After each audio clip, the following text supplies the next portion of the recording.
106.5. 6:58. Buenos días, dominicanos, dominicanas, ciudadanos y ciudadanas del mundo. Julio Martínez Pozo.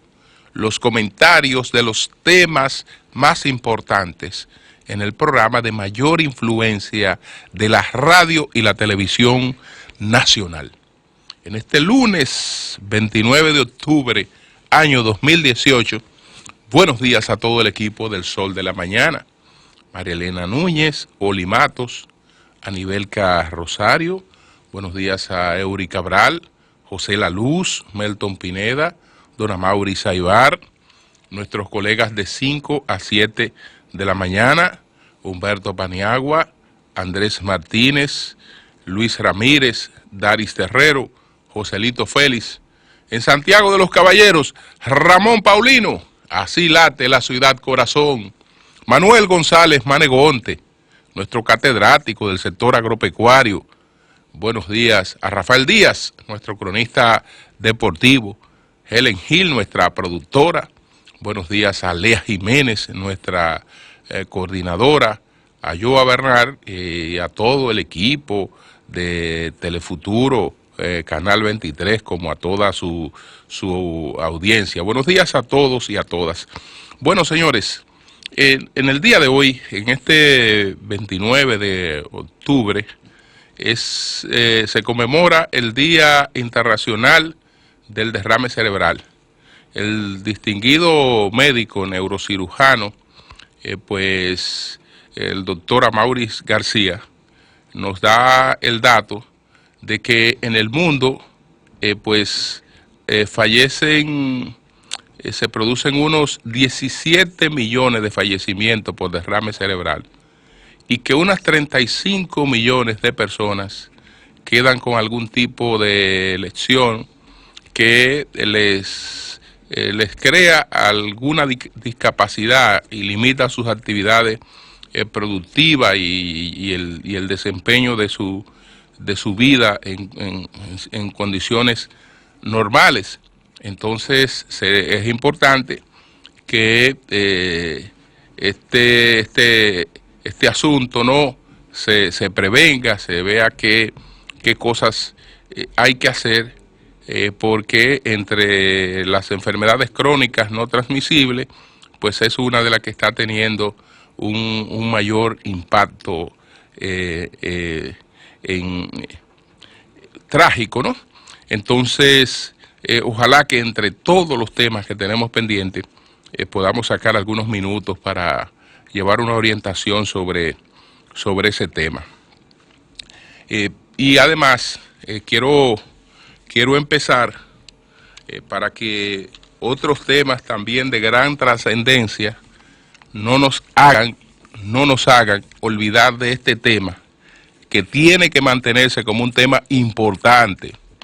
Ojalá que el presidente Danilo Medina, antes de montarse en el avión que lo lleva a convertirse en el primer presidente dominicano en viaje oficial a China, después de el establecimiento de las relaciones diplomáticas con China, un acontecimiento de extraordinaria importancia, no solo por lo que representa en nuestras relaciones con China, sino porque marca un tratamiento totalmente distinto de la principal realmente economía del mundo frente a un país como la República Dominicana.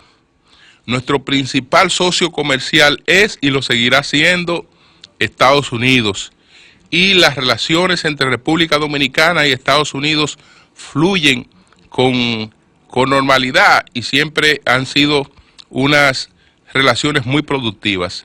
Sin embargo, en el tratamiento, un presidente de Estados Unidos no concibe pues una reunión bilateral con un presidente de la República Dominicana recibido en los jardines de la Casa Blanca, o sencillamente recibido de manera oficial en la Casa Blanca. Eso no está dentro de lo que entiende que es lógico o es merecido un presidente de los Estados Unidos de América. Hipólito Mejía hizo una visita pues a la Casa Blanca y el presidente Bush lo pasó a saludar por una oficina, pero no le dio un recibimiento oficial de jefe de Estado. Entonces, Danilo, pues recibido por Xi Jinping como el presidente de una potencia, como el presidente del país con la principal economía del Caribe, recibido para firmar 15 acuerdos bilaterales. Ese es un hecho que dice mucho más allá de lo que concretamente pueda verse y palparse ahí. Entonces, ojalá que el presidente, antes de esa misión tan importante, pues pregunte por las 2 muertes en Capotillo. Pregunte por las 2 muertes en Capotillo. Y ese asunto ordene que no quede impune. Por eso quiero, pues, leer el editorial del día de ayer del periódico El Nacional y saludar el editorial del día de hoy del periódico El Día.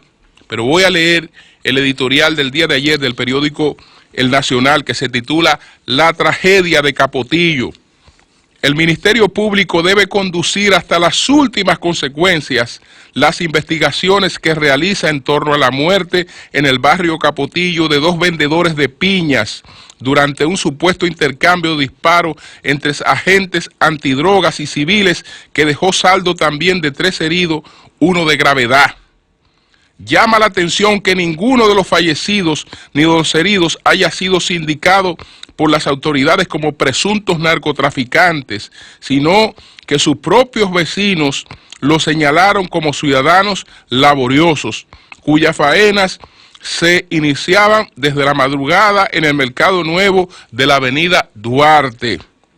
Tampoco los agentes actuantes han podido demostrar que sus vidas corrían peligro, como tampoco se han presentado casquillos de balas disparadas con armas diferentes a las de los agentes actuantes de la Dirección Nacional de Control de Drogas.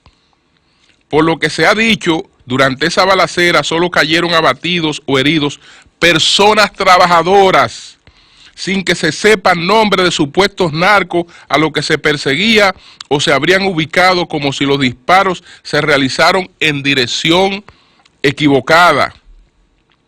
Las indignaciones sobre esa tragedia no pueden limitarse a cumplir el requisito burocrático de llenar papeles ni de evadir bultos, porque en ese extraño operativo murieron 2 ciudadanos decentes y trabajadores que las autoridades no han involucrado en ningún acto delincuencial. Con frecuencia se reportan casos de muertos o heridos durante supuestos intercambios de disparos entre las autoridades y antisociales sin que se realicen investigaciones serias o precisas que permitan saber si realmente se trató de una confrontación con delincuentes o de un burdo exceso policial. No por residir en un barrio marginado o populoso, se puede presumir que las personas son delincuentes peligrosos que andan armados y que disparan contra las autoridades. Para todo, hasta para disparar a matar, las autoridades deben cumplir con un exigente protocolo que al parecer no fue observado en la tragedia de Capotillo. Entonces, señores, hemos dado lectura a este editorial. Desde que se produjo ese hecho, fíjense que el Sol de la Mañana ha estado atento a eso y lo ha mantenido en la palestra, no importa que hayamos estado fuera de cabina cumpliendo con otros compromisos de gran importancia. Hemos estado dándole seguimiento a ese caso y esperamos que el gobierno se ocupe de que eso tenga una respuesta adecuada.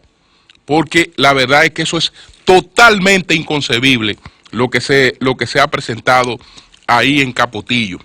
Señores, tengo que lamentar mucho la noticia tristes de ayer, de los fallecimientos del diseñador Jorge Diep, que desde hace tiempo tenía problemas de complicaciones renales, sobrepeso, y lo veíamos en una situación muy crítica en las imágenes que se proyectaban de su situación de salud, y ayer se produjo su fallecimiento del destacado diseñador Jorge Diep, cosa que lamentamos mucho.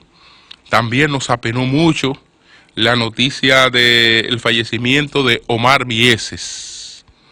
Omar Mieses es el director, operativo, era el director operativo de los canales Telesistema y Coral, del grupo Corripio, hermano gemelo del destacado jugador de baloncesto Iván Mieses. Entonces, falleció ayer después de batallar durante un tiempo con un cáncer de colon.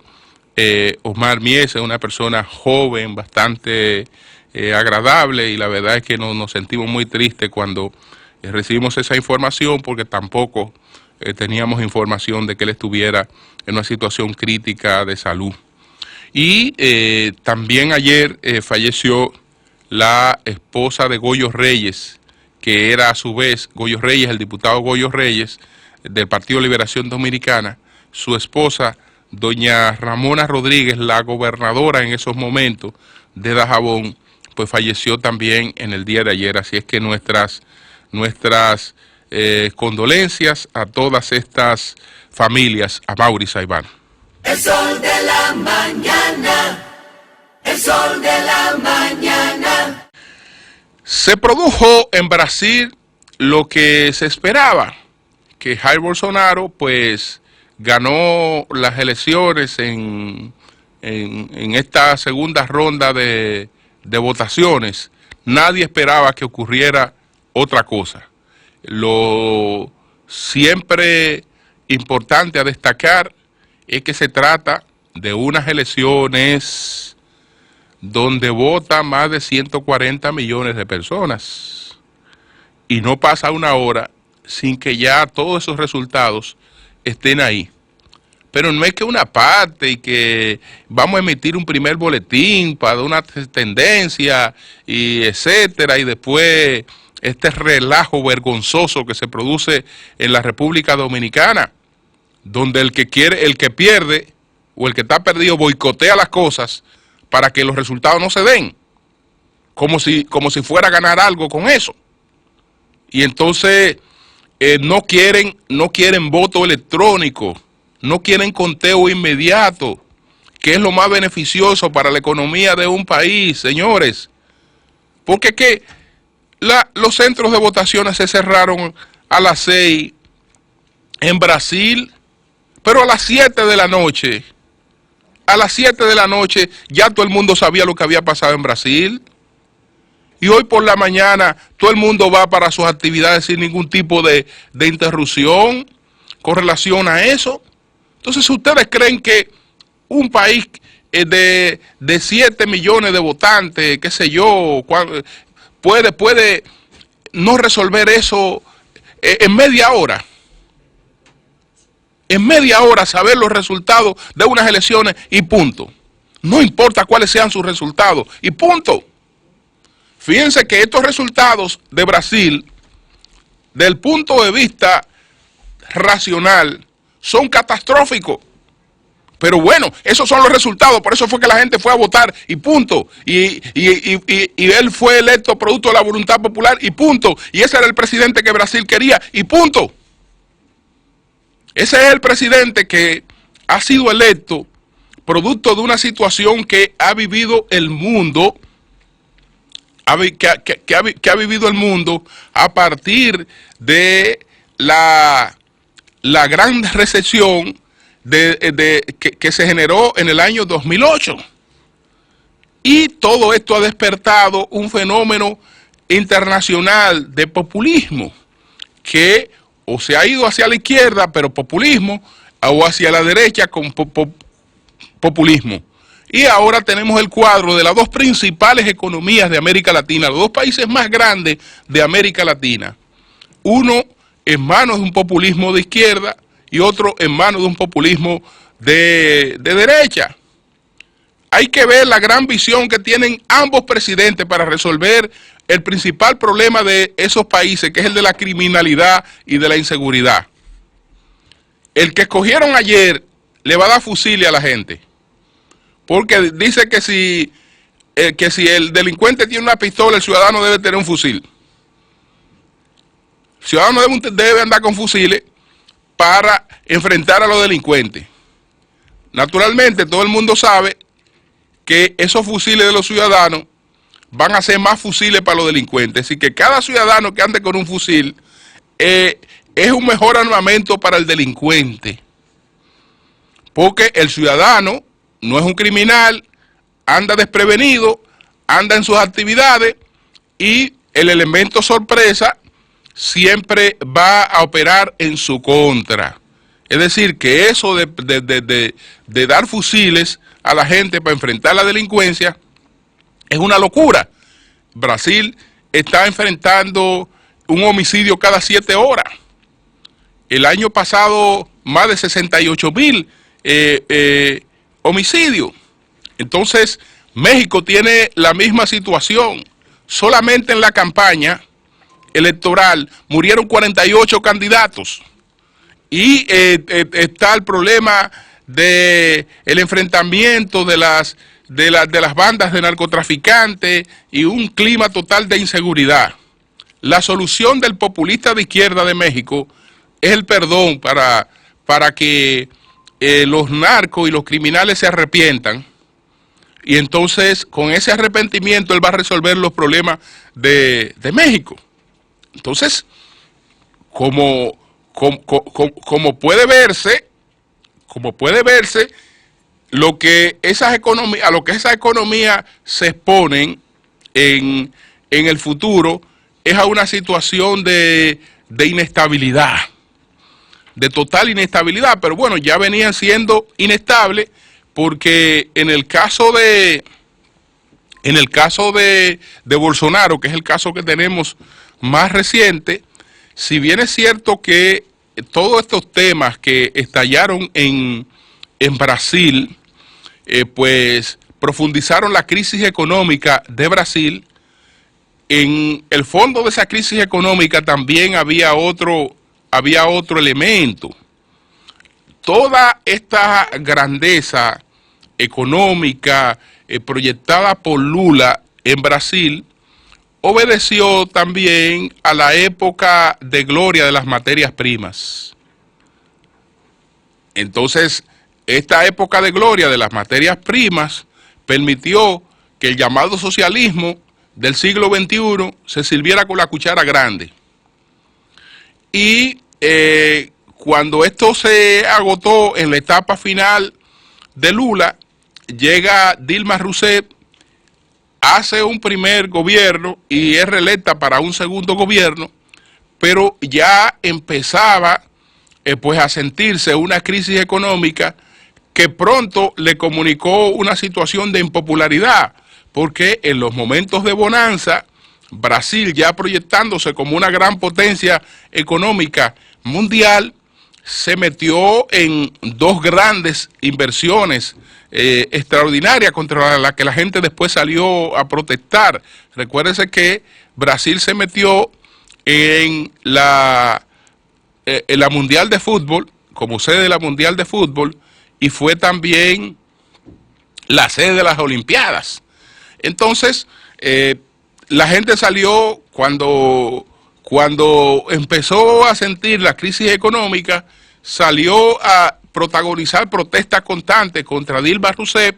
Se presentaron situaciones también de actuación de la clase política, entendiendo que ahí había la posibilidad, introduciendo otros temas, de quitar del medio al PT, y al hacer todo eso quedó abierto de par en par la puerta para que este señor ganara estas elecciones. Y ahora habrá que ver si él no entra en razón después de haber ganado las elecciones. Si no entra en razón después de haber ganado las elecciones, la situación de Brasil será difícil, porque nada de lo que estaba pregonando Trump, que eran cosas distintas, incluso cosas que él ha aplicado y por las que ha tenido éxito como presidente, pese a todas estas cosas negativas que también proyecta constantemente, son muy distintas a las que este señor Bolsonaro está pregonando. No obstante, repito, ese es el hombre que se escogió en Brasil. Ese era el presidente que los brasileños querían.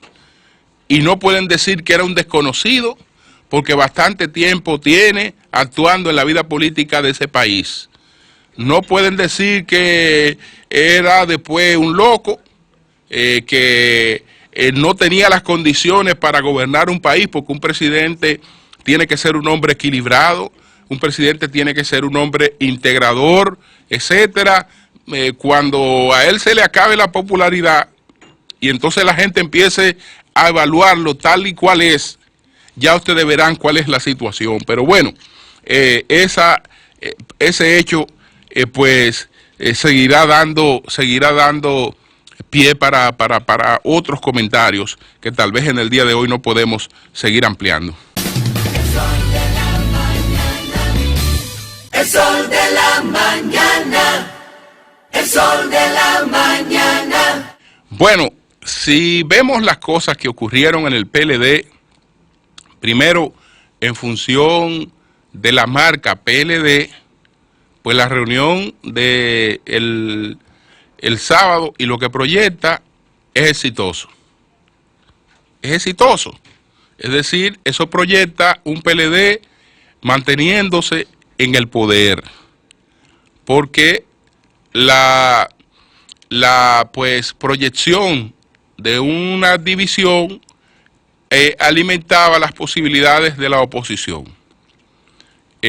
Al presentarse esta situación de ver que aparentemente después que un conflicto se había agudizado, encontró salidas, pues demuestra que pues al final del camino, en el Partido de la Liberación Dominicana, prende y se encuentra la sensatez. Entonces, en función de la marca PLD, un éxito.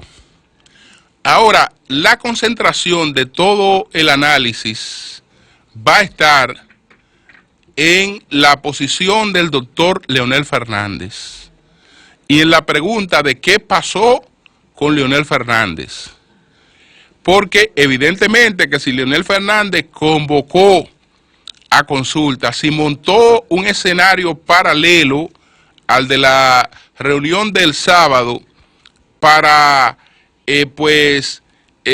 hacer ver que lo que pudiera decidirse el sábado era contrario al sentimiento que imperaba en sectores importantes del PLD, era precisamente porque él no iba a compartir lo que se iba a aprobar el sábado.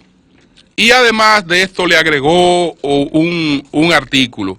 En ese sentido, se ha repetido prácticamente el mismo escenario que ya el propio Leonel Fernández había protagonizado con el tema de la reelección presidencial, en la que incluso pronunció un discurso en el que parecía que se iba a radicalizar y al día siguiente adopta una postura totalmente distinta, o a los pocos días una postura totalmente distinta a la que parecía que iba a adoptar. Estoy planteando esto porque creo que Leonel Fernández actuó de manera incorrecta. No, yo no creo que actuara de manera incorrecta.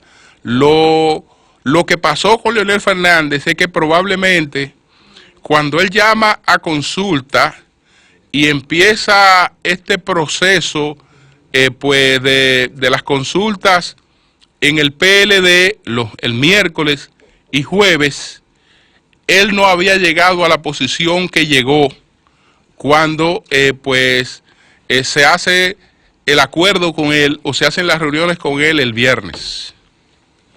Y pues él se preparó para un escenario de confrontación. Ahora bien, ese escenario de confrontación no le era un escenario favorable.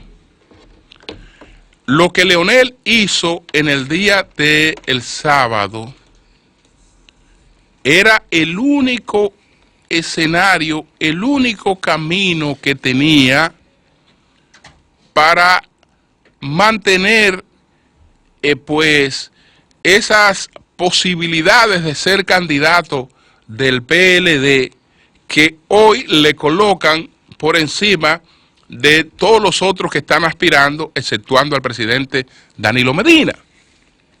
Es decir, si Leonel Fernández, por ejemplo, dice, bueno, mi escenario es el de la confrontación, yo voy a establecer una diferenciación, y va al Comité Central y coge 100 votos y algo, y va al danilismo y toma prácticamente casi la 3/4 parte de los votos del Comité Central, perfecto, ahí se proyecta una situación de derrota y de confrontación, pero la confrontación tiene que seguir una agenda, y la continuidad de esa agenda puede llevar a algo que no sea la candidatura presidencial del PLD.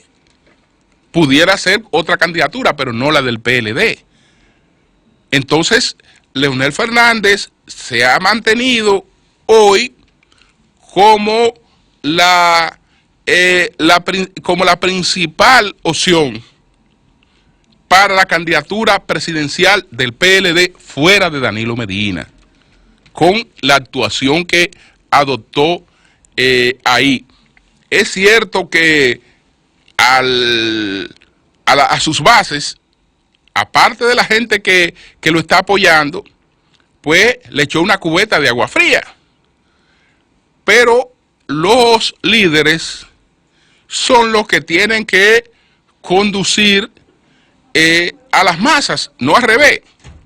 No es que el calor de las masas conduce y obliga a los líderes, no, es que el líder conduce a las masas, y en oportunidades la gente tiene que actuar de la manera más sabia posible. Entonces, ante un escenario de, mire, presidente, lo que va a pasar, esto es lo que se va a proponer. Entonces, que también en eso el PLD actuó de manera correcta. Y los otros sectores, el otro sector actuó de manera muy correcta. Procuró un acuerdo con Leonel Fernández. No aplastarlo. Mire, usted está planteando que hay que hacer una modificación estatutaria. Vamos a aprobar la modificación estatutaria. Y usted está planteando que esa modificación estatutaria tiene que hacerse bajo una consulta con las bases. Vamos a hacer entonces el Pleno Nacional de Dirigentes para ratificar esa modificación estatutaria. Leonel sabe muy bien que los escenarios de la modificación estatutaria y del Pleno Nacional de Dirigentes no son distintos al escenario que él vio en el Comité Central, porque ¿quién integra ahora la comisión que va a hacer la modificación estatutaria? Esa comisión tiene 4 miembros automáticos. Está el presidente del partido, que es él, y está el secretario general del partido, que es Reinaldo, ahí hay 2. Pero está la secretaria de organización del PLD, ahí hay 3, y está el secretario de Asuntos Electorales, ahí hay 4. Están 2 miembros del Comité Central. ¿Quién escoge a los 2 miembros del Comité Central? La mayoría del Comité Central. Hay un miembro del Comité Político. ¿Quién escoge al miembro del Comité Político? La mayoría del Comité Político. Es decir, que si se actuara de manera irracional, y yo no creo que ellos tienen razones para actuar de manera irracional, la comisión estatutaria quedara 6-1. No va a quedar 6-1. ¿Por qué si tienen que quedar 6-1 si con 4 se decide? O con 5 se decide. No tiene que quedar 6-1. Pero el escenario de consulta, que es el Pleno Nacional de Dirigentes, ¿quiénes lo integran? pero ese Pleno Nacional de Dirigentes, la primer masa que tiene es la de los 600 miembros del Comité Central. Entonces después están los presidentes provinciales y los presidentes municipales y los coordinadores regionales. Ahí hay un cuadro que es igualito al cuadro que había en el Comité Central. Igualito, ahí no hay ninguna variación en ese sentido. Ahora, Leonel dijo, fuera de este esquema, yo puedo irme a un escenario de confrontación. ¿Dónde están los recursos que tengo para manejarme en ese escenario de confrontación? Es decir, en un escenario de confrontación voy a descartarme. Que miren, que Danilo, por ejemplo, cuando enfrentó a Leonel, aún estando en una posición de minoría frente a Leonel, marcó una diferencia y se victimizó. Bueno, Danilo no había sido presidente. Las situaciones eran distintas, totalmente distintas. Es decir, para un hombre como Leonel, que ha manejado todo el poder que ha manejado, victimizarse, no es fácil.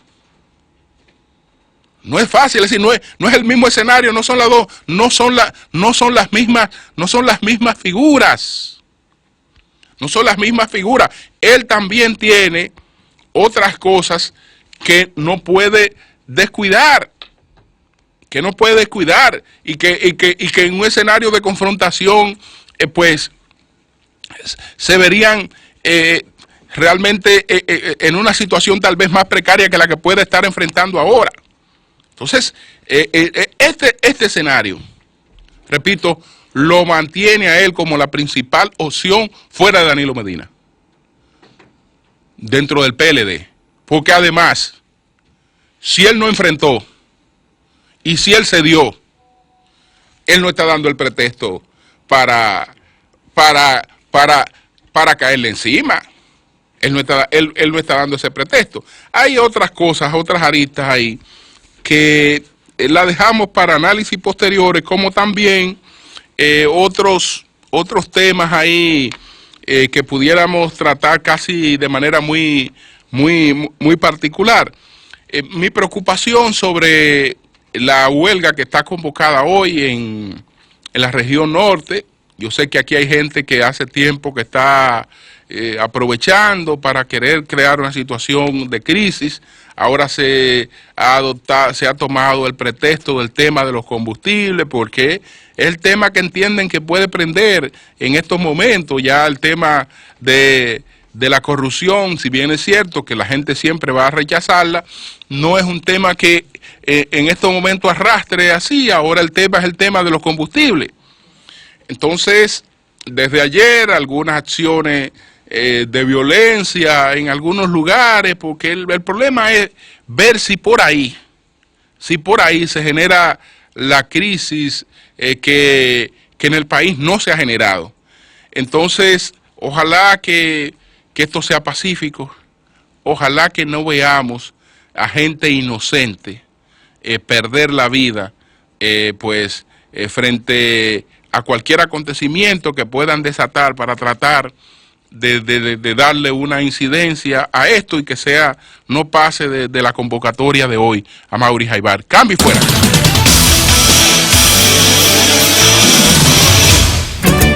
El sol de la mañana, el sol de la mañana.